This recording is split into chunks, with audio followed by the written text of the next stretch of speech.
बच्चों, हम लोग पढ़ रहे थे महादेवी वर्मा द्वारा रचित कविता वर्षा सुंदरी के प्रति, जिसमें उन्होंने वर्षा का नायिका के रूप में बहुत ही सुंदर चित्रण प्रस्तुत किया है।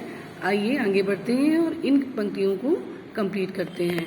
सौरभ भीना झीना गीला, लिपटा मृदु अंजन सा दुकूल। सौरभ मतलब सुगंध, ठीक। भीना मतलब हल्का या सुरभित हुआ, झीना होता है पतला, गीला तो आप जानते ही हैं, ठीक। सुगंधित और सुरभित, शोभायमान होना, हल्का होना। लिपटा मृदु अंजन, अंजन काजल को कहते हैं। दुकूल रेशमी वस्त्र को कहते हैं। लिपटा मृदु अंजन सा दुकूल, चल अंचल से झरते झरझर, पथ में जुगनू के स्वर्ण फूल। अंचल आंचल को कहा गया है, गोद को कहा गया है। दीपक से देता बार बार, तेरा उज्जवल चितवन विलास, रूप से तेरा घन केशपाश। तो यहाँ तक हम लोग कंप्लीट करेंगे। लिखने का तरीका सेम है जो मैंने बताया है। सबसे पहले क्या करेंगे आप लोग, आप संकेत डालेंगे, उसके बाद संदर्भ, और संदर्भ पूरी कविता का सेम रहेगा तो संदर्भ में पूर्ववत लिख लेंगे। उसके पश्चात आप हेडिंग डालोगे व्याख्या, ठीक है। व्याख्या में लिखोगे और इससे पहले आप प्रसंग डालते हो, संदर्भ के बाद प्रसंग। तो प्रसंग में लिख लीजिएगा कि प्रस्तुत पंक्तियों में कवित्री ने वर्षा सुंदरी के श्रृंगार का अद्भुत वर्णन किया है, ठीक। अब व्याख्या देखें। कवित्री कहती है कि हे वर्षा रूपी नायिका, तुम्हारे बादलों के रूप में एक सुगंधित पारदर्शक।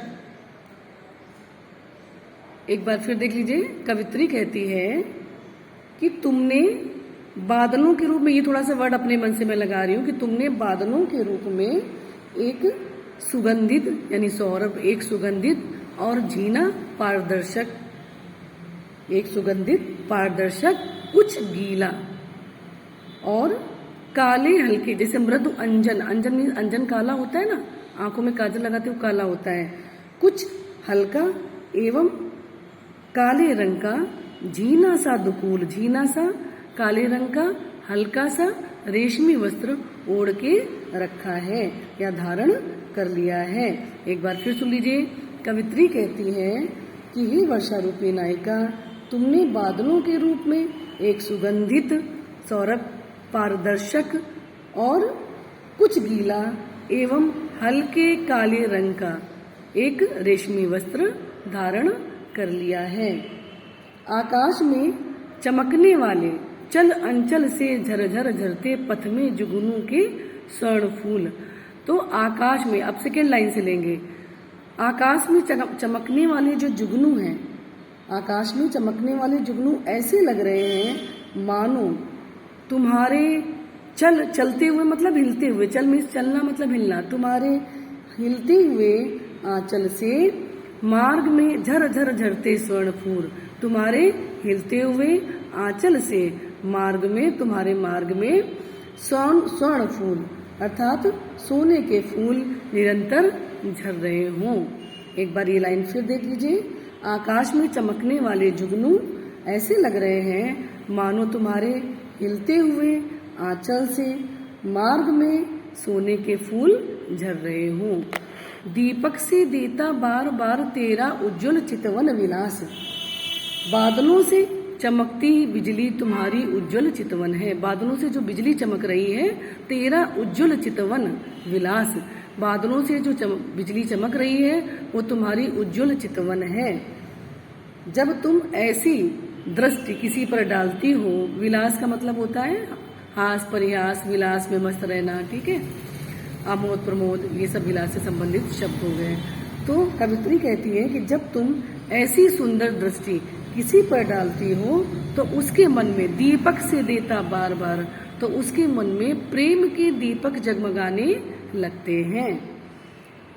कवित्री कहती है, हे रूपस तेरा घन केशपाश, हे वर्षा रूपी सुंदरी, तुम्हारे बादल रूपी काले काले केस अत्यधिक सुंदर हैं, अत्यधिक मनोहर हैं। तो बच्चों, ये तो हो गई व्याख्या, जिसमें उन्होंने, कवित्री ने वर्षा का श्रृंगारिक वर्णन किया है, बहुत ही सुंदर वर्णन किया है। अब देखिए काव्यगत सौंदर्य। तो कवित्री ने प्रकृति के मानवीकरण के सहारे उसकी भाव भंगिमाओं का सुंदर वर्णन किया है।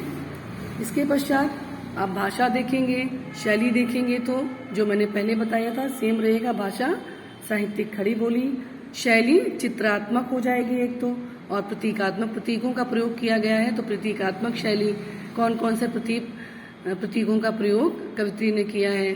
पथ में जुगनू के स्वर्णफूल, कि पथ में यानी आकाश में, पथ कौन सा, ये आकाश रूपी जो पथ है उसमें जुगनू से चमकते हुए स्वर्णफूल बार बार झर रहे हैं, रास्ते में झर रहे हैं, अर्थात जो बादलों से बिजली चमकती है वो ऐसा प्रतीत हो रहा है जैसे सोने के फूल झर रहे हों। चलिए आगे देखिए, शैली चित्रात्मक प्रतीकात्मक हो गई। रस कौन सा हो जाएगा, श्रृंगार रस का सुंदर वर्णन किया गया है, तो श्रृंगार रस हो गया। गुण कौन सा हो गया, माधुर्य गुण हो गया।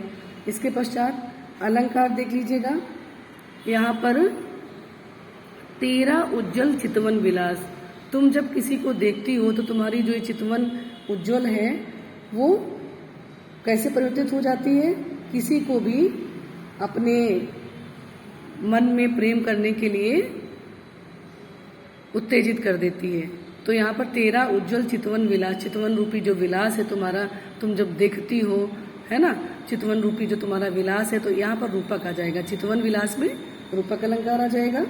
इसके बाद देखो एक और है, मृदु अंजन सा दुकूल। देखिए यहाँ पर कौन से अलंकार आ रही है, आपको समझ में आ रहा होगा। मृदु अंजन सा दुकूल, जो तुम्हारे काले काले बादल हैं वो कैसे प्रतीत होते हैं, काले काले जैसे। अंजन क्या होता है, आंखों में लगाते हैं, वो काला होता है काजल।